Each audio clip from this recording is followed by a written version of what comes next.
After a short little vacation, time for a new haiku. Violence has hit. 3 people dead from riots. It is all Trump's fault. This is Gene, and you're listening to Dumbasses Talking Politics. Hey, folks. Took a few days. Went over to Las Vegas for a few days. Had a good time. I wasn't sober for 15 minutes the entire trip, and I didn't gamble a dime, so it was pretty good. But I did follow the news, believe it or not. And some of it's really pissing me off. So let's talk about it. So we're 95 days into the riots in Portland, and things are beginning to escalate. And now it looks as though it's not just Portland where things are escalating. So last week, President Trump called the mayor for the city of Portland and offered the National Guard. But the crappy mayor of Portland, Ted Wheeler, said no, they don't want anything. He actually sent a letter. It's a pretty incredible letter considering how much damage Portland is going through right now. So this is what he wrote. Quote, "Yet again, you said you offered aid to Portland by sending federal law enforcement to our city. On behalf of the city of Portland, no thanks." Now, mind you, now I'm skipping. It's real arrogant for somebody to sit back and say, you know what, the people of Portland don't want your help. I mean, it's not his business burning down. But I will say that Antifa did actually threaten to burn down his apartment building, because that's the quality group of people we're actually dealing with. But I continue. Quote, "We don't need your politics of division and demagoguery. Portlanders are onto you. We have already seen your reckless disregard for human life and your bumbling response to the COVID pandemic. And we know you've reached the conclusion that images of violence for vandalism are your only ticket to re-election. There is no place for looting, arson, or vandalism in our city, and yet it's happening every day. There is no room here for racist violence or those who wish to bring their ideology of hate into our community. And yet that's exactly what's happening in Portland. Those who commit criminal acts will be apprehended and persecuted under the law." Now that's funny. First off, there's been looting, arson, and vandalism throughout the city, and Ted Wheeler's done nothing about it. All of this stuff is anti-white, racist violence. And the ideology of BLM, which is a Marxist group, and Antifa, which is an anarchist group, is exactly what's causing the violence. So, not exactly sure what he's talking about. And later, we're going to talk about a murder that happened on Saturday night. The DA actually said that he's not arresting people. That they're basically arresting someone and then sending them out. So this guy, wow. Now he sent this on Friday. Tens of thousands of Portlanders have peacefully protested and marched for the noble cause of fixing our broken criminal justice system. They are part of the proud progressive tradition of Portlanders fighting for justice. From racial injustice to economic injustice to environmental injustice. This is just a lot of, got woke social justice warrior bullshit. Right now, your big problem is everybody is actually burning up the town. Portland is on fire. Businesses are closed. And he's worried about economic, environmental, and racial justice. That's, not a thing. This is a guy who is just completely into the ideology, completely into the woke bank. I continue. "When you sent the feds to Portland last month, you made the situation far worse. Your offer to repeat that disaster is a cynical attempt to stoke fear and distract us from the real work of our city." They sent feds to the Portland to protect federal courthouse, and they ended up arresting like 80 people. They got basically 80 people off the street. That's actually a good thing. And just because this guy doesn't want to do anything And the real work of the city is what are the costs of this whole thing going to be when it's over? 95 days of rioting and looting. And as we're going to see in a few minutes, now in murder is going to be one of the other things. Let's finish the letter.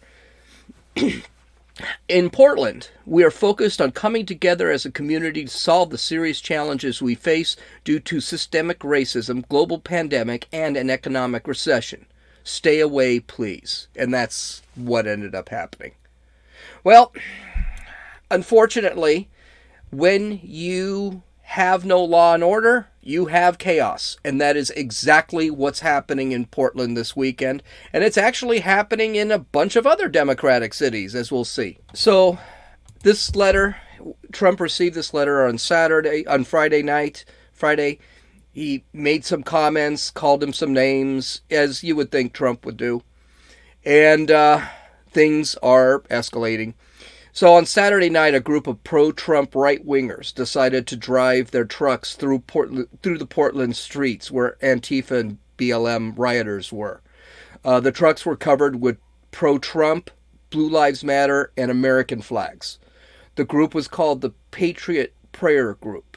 Now, this is a group, I had to actually look this group up. It is a right-wing group, but it is not an alt-right or a white supremacist group or white nationalist group. It's just a group of folks that actually just like the Constitution and the Declaration of Independence, who are God-fearing, things like that. They're not an extremist group by any stretch of the imagination. They came into Portland from outside cities. They planned to drive through the riots, and they kept the rioters at bay with mace cannons and paintball guns. So essentially their idea was simply to drive through the neighborhoods. And there is actual film of protesters trying to get in the way or attack the trucks. And these guys, first off, these are big trucks. These are very big trucks. And they just started spraying the protesters with mace. Just looked like huge bear mace cannons. And that would clear the way. There were reports of paintball guns being shot, things like that. I don't recall a video. Never saw a video of that, but that's there. That's supposedly something they did, and apparently people admitted it, so I'm not going to deny it. Now, I want you to understand something. I think this is a stupid move. I don't think this is the right way to go about, and this is asking for trouble. I just don't think it's necessary to go driving through the streets. This is not a militia group. It is not. They're not armed. They're not a violent group. They weren't going to do anything, but likewise, they couldn't actually protect themselves either. So this just wasn't a good idea. I didn't think this was a good idea. And they actually did this in Los Angeles also. We'll get to that in a few minutes. A member of the Patriots prayer group, a couple of members, were walking on the street, which I don't understand that. That's a real bad idea. And they were confronted by an armed Antifa member. Now, there were several Antifa members. I'm going to play a audio portion of the actual shooting. There is a video of the shooting. Go to dumbassestalkingpolitics.com and you can look at it. From point blank range, the man shoots twice and kills one of the men. Now, I do want you, when I play the clip, I do want you to notice that someone is actually yelling, "Here's a Trumper." It might be kind of hard to hear, so you may have to turn your audio up a little bit. But "Here's a Trumper, get him, get him," and by one of the rioters right before the shooting. So listen to this.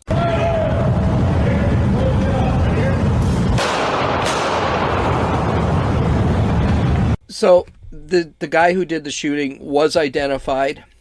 According to the New York Post, I'll read from the New York Post here, an ex-military man who calls himself 100% Antifa and ready for war is being investigated over the deadly shooting of President Trump's supporter in Portland, according to the report. Michael Forrest Reinell, I guess his name is, 48, is being investigated over the death of Aaron Danielson, a supporter of the right-wing Patriot Prayer Group, who was a part of a caravan of Trump supporters who flooded the city Saturday, police sources told the Oregonian. He was identified in part by a distinctive tattoo on his neck of a Black Power fist, as well as a call from his estranged sister who recognized him in video and photos of the deadly attack, the paper said. The 36-year-old sister, whom the Oregonian agreed not to name, was first alerted after a threatening call that woke her at 8 a.m. Sunday, warning that our whole family was in danger unless we turn him over. Quote, "We reached out to police and confirmed that we recognized Michael in the screenshots from the shooting," she told the paper. "The father of two is estranged from most of his family, including his parents, after stealing from them," the sister said. Quote, "On the one hand, this whole thing surprises the daylights out of us because we always thought he was a lot of bark, not a lot of bite," she said. "But he's also been very impulsive and irrational." She decried the shooting as not the solution to the nation's problems. So basically, what we have here is we have some absolute nutjob who is filled with ideologies, extreme ideologies, and he's got a group of nutjobs who are also filled with extreme ideologies. And now this guy had a gun, he had some training, he was in the military, and he found a Trump supporter and killed him. Now, there were a bunch of things that were actually said in the video. For example, they called him a pro-Trumper, so it wasn't like this guy who was killed was a military guy. He wasn't armed. He wasn't a neocon or a far right or a white nationalist or anything like this. But they did call him a fascist. The reason they called him a fascist is because he's a Trump supporter. That's how extreme we've gotten today. Anybody who just doesn't believe in what somebody else believes in is suddenly deemed fascist, racist, homophobe. It's disgusting language. Disgusting language. And I'll tell you one thing too, like a fascist. I don't think I know any fascists out there. I think even Antifa. Antifa's a very small group. They're all over the country, but they are a very small group. This is not a lot of people. President Trump is absolutely correct when he says that all he needs is an hour and he could clear this. He could. These people are all cowards.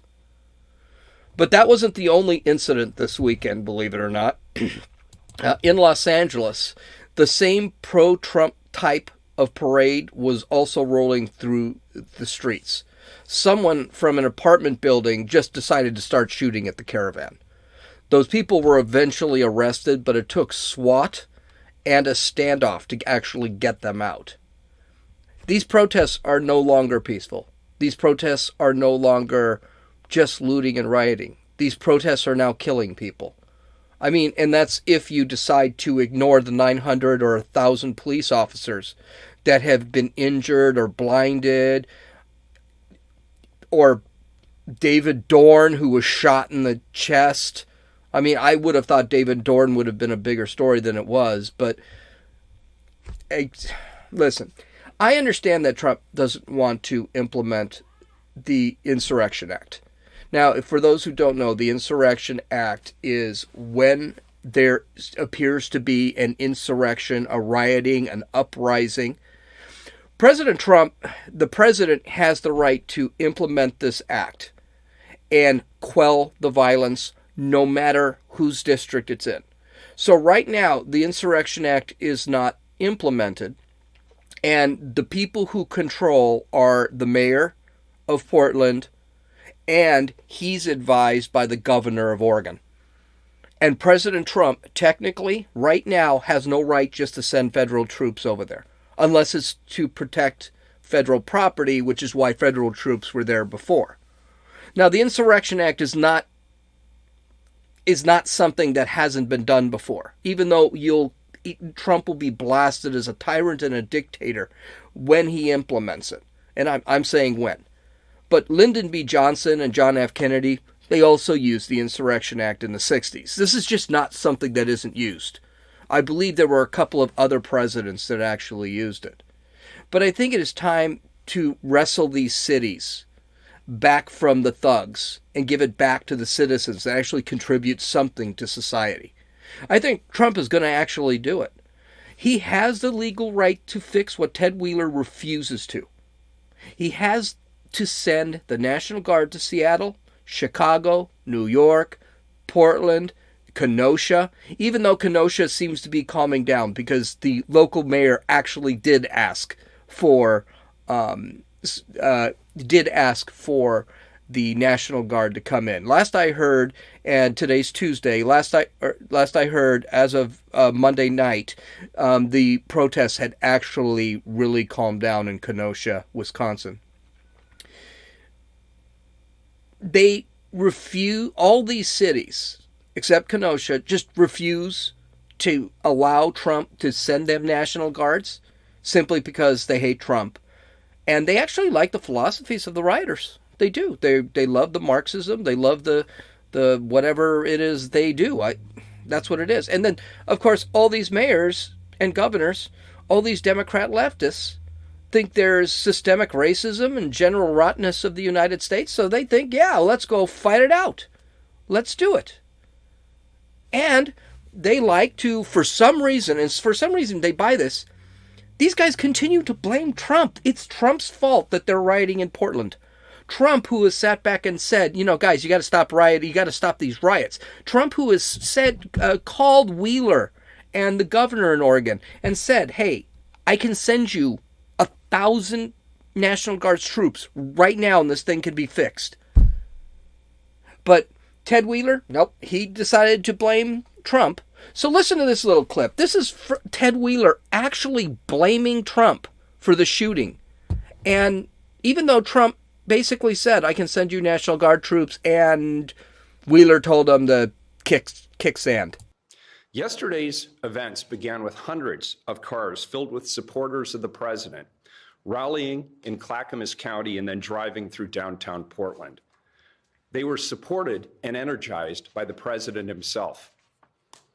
President Trump, for 4 years, we've had to live with you and your racist attacks on Black people. We learned early about your sexist attitudes towards women. We've had to endure clips of you mocking a disabled man. We've had to listen to your anti-democratic attacks on journalists. We've read your tweets slamming private citizens to the point of receiving death threats. And we've listened to your attacks on immigrants. We've listened to you label Mexicans rapists. We've heard you say that John McCain wasn't a hero because he was a prisoner of war. And now you're attacking Democratic mayors and the very institutions of democracy that have served this nation well since its founding. Do you seriously wonder, Mr. President, why this is the first time in decades that America has seen this level of violence? It's you who have created the hate and the division. It's you who have not found a way to say the names of Black people killed by police officers, even as people in law enforcement have. And it's you who claimed that white supremacists are good people. Your campaign of fear is as anti-democratic as anything you've done to create hate and vitriol in our beautiful country. You've tried to divide us more than any other figure in modern history. And now you want me to stop the violence that you helped create. What an absolute piece of shit this guy is. How fucking dare he blame Trump, who's 5,000 miles away, who has asked if Ted Wheeler wanted support to end these riots. How dare he put these rioters on a frickin' pedestal and act like these people are fighting the good fight. They're fucking animals, nothing more. That's all they are. They're animals, they're thugs, they're rioters. I don't care. Most of them are white. That's what's ironic. We're not talking These are all Black Lives Matter protesters, or they're protesting. This has to do with George Floyd. How? And by the way, everybody he keeps talking about, say their names, say their... See, this is what the left wants. This is what the left wants. And Ben Shapiro said it a lot more eloquently than I'm going to say it. And what it is, what they want is, they want us to buy into their bullshit. That's what it comes down to. Even in this speech, he kept talking about how we're systemically racist, social justice, equity justice. Bullshit woke slogans that get nothing accomplished. And all he did was, instead of sitting back and saying these rioters are assholes and now we got murder and we got all sorts of problems, he decided just to flat out say that, Trump, it's your freaking fault, and now you expect me to clean this mess up. Well, first off, let's talk a little bit about that. Yes, Trump should expect him to clean this crap up. He should clean that crap up because that's his job. That's what he's supposed to be doing, is cleaning this, protecting the citizens. Not allowing them to get shot and stuff like that. 900 police officers have been injured, or a couple have been very seriously injured. Some of them can never be police officers again. This guy's job is to protect the citizens of the city. And instead, this lowly piece of crap, he is officially worse than de Blasio right now, has decided to just sit back and, like a coward, ignore the whole thing, ignore any help, and let these people... I don't know what he's expecting. What do you expect what's going to happen? It's in 95 days. When does he think this is going to end? Well, I got news for you. Something happened this weekend also. Something also happened this weekend that might change some minds, because people have a tendency of changing minds when their shit is on the line. Antifa found out where Mayor Ted Wheeler lived, and they tried to burn down his apartment building. They actually were going to set the apartment building he lives in, on fire. That's what they were trying to do. And by the way, it's an apartment building. Hundreds, probably dozens of families live in that apartment building. Let's not go hundreds. Let's not get extreme. Yeah, I got news for you. Ted Wheeler, he will probably want to break this thing up when they start burning his apartment building. Every election year, there is an October surprise. In 2016, it was Jim Comey being an idiot, saying that he was going to reopen the Hillary Clinton investigation for her emails. Because Uma, I can't remember her name, but one of her... I can't remember the whole story, but I'm not going to talk about the whole story. But that was a big surprise. One of the reasons is he thought Hillary had no chance to lose. I mean, everyone was saying Hillary was like a 98% favorite in that election. I'm going to predict something. The October surprise is going to come mid-September. President Trump is going to invoke the Insurrection Act, and he's going to shut down those riots, and he's going to shut down those riots probably in 1, maybe 2 nights. I tell you what, Biden better be wearing his Depends when that happens, because he's going to piss himself when he sees how the ratings go up and how easily President Trump was actually able to kill those protests and instill peace. Well, I have a few more minutes, so what I'm going to do is let's go over some of the big notices of the day. So Joe Biden has decided to go to Pennsylvania, where he went for a 24-minute speech, didn't answer any questions, and then left back to Delaware, where he went right back into his basement. It was a really piss-poor speech. It was such a bad speech. We're actually going to talk about that speech tomorrow. I'm still editing it. But it was really bad. A lot of gaslighting, which is basically lying, if you don't know what gaslighting means. And I don't understand how anyone could sit back and really see this guy. And of course, he had his bumbles too. But we'll go over that. We'll go over that tomorrow. And by the way, the bumbles thing really makes me laugh because it was a completely prepared speech. He was doing it off a teleprompter, literally stumbled into the room, made a 24-minute speech, stumbled out of the room without taking any questions, done in an empty room. There were no reporters there. The guy with a camera filming it. The media gushed about it, but yeah, no. It was a crap speech. And it really does. These are the speeches I want Biden to make because you begin to see what Biden is about. Never in the speech did he mention Antifa or Black Lives Matter. What he did mention was far-right activists, white nationalists, militia groups, Trump. He never mentioned anything about but BLM and Antifa, which are actually causing the riots. And of course, he sat back and said, "Oh, we just have to have peace all around." Yeah, garbage speech. We'll do it again tomorrow. Trump. Now, Biden was supposed to go to Kenosha. Okay, he was actually supposed to go to Kenosha to see the violence in Kenosha. Probably not a good thing. And he changed his mind. They decided we're not taking Biden to Kenosha. We'll go to Pennsylvania.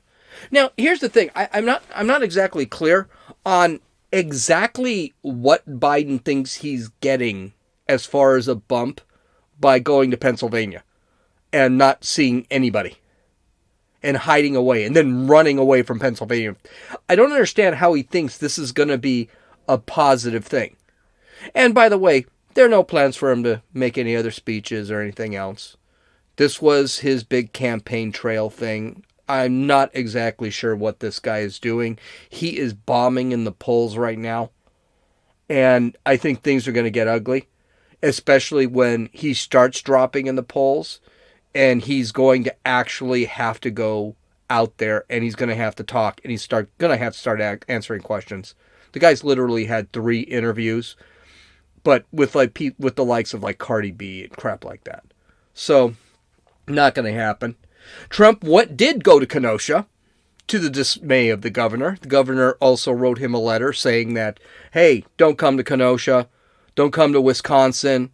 It's just going to cause more division, and we're not going to be able to heal as a state.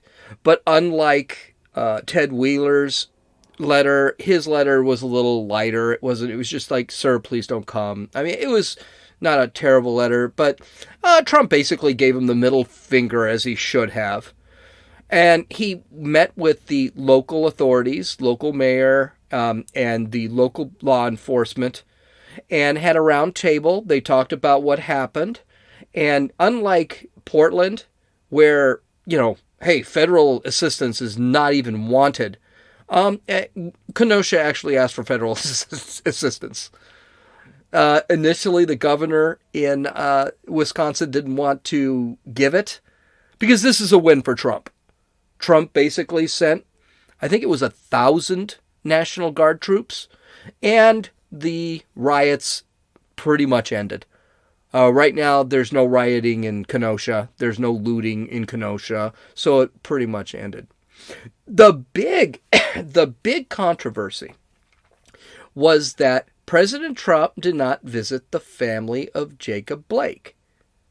Now, here's the thing. I think that's a good thing. Why?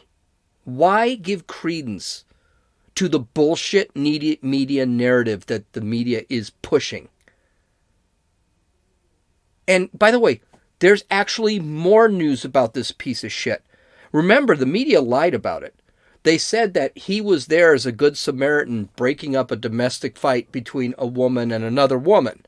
Then we found out that no, he was causing the domestic dispute with a woman who he had previously sexually assaulted and had a warrant for domestic abuse and sexual assault.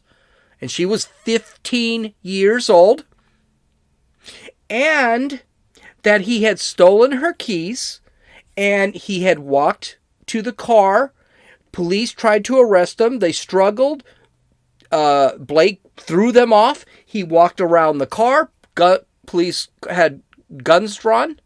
The police knew there was a knife involved somewhere, and he opened his car door, reached in, did not get into the car, which, by the way, getting into the car when there are 3 kids in the back seat during another domestic dispute, grabbed a knife and reached for what was a knife on the floorboard of the car, and the police shot him 7 times in the back, which, good for the police. They should have shot him 7 times in the back.